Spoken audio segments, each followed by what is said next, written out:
السلام علیکم دوستو، امید ہے کہ سب خیر عافیت سے ہوں گے۔ ایک بھائی نے سوال بھیجا ہے کہ میں 3 لاکھ کا مقروض ہوں، مجھے کوئی وظیفہ بتا دیجئے تاکہ میں اس کو پڑھوں اور میرا یہ قرضہ ادا ہو جائے۔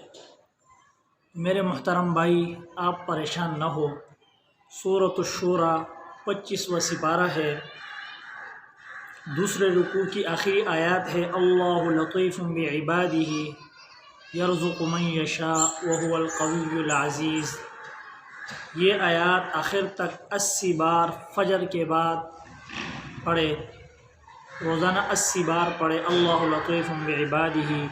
25ویں سپارے کی دوسری رکوع جو ہے اس کی آخری آیات ہے، اللہ لطیف بعبادہ یرزق من یشاء وہو القوی العزیز۔ آپ یہ آیت انشاءاللہ تعالی 40 دن تک پڑھے تو اللہ سے امید ہے کہ آپ کا جو قرضہ 3 لاکھ ہے، اگر یہ 3 کروڑ بھی ہوگا تو انشاءاللہ تعالی اللہ رب العالمین 40 دن کے اندر اندر آپ کا یہ قرضہ ختم فرمائیں گے، اگر آپ یقین کے ساتھ اور یقینی محکم کے ساتھ اگر آپ یہ آیات پڑھیں گے۔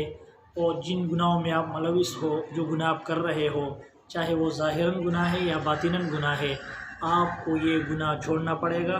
اس کے بعد فجر کے نماز کے بعد یہ آیات 25ویں سپارے کی دوسری رکوع جو ہے اس کی آخری آیات ہے، 25واں سپارہ اس کا دوسرا رکوع آخری آیات۔ انشاءاللہ تعالی آپ کا یہ قرضہ اللہ رب العالمین ختم فرمائیں گے، پریشان ہونے کی کوئی ضرورت نہیں۔ السلام۔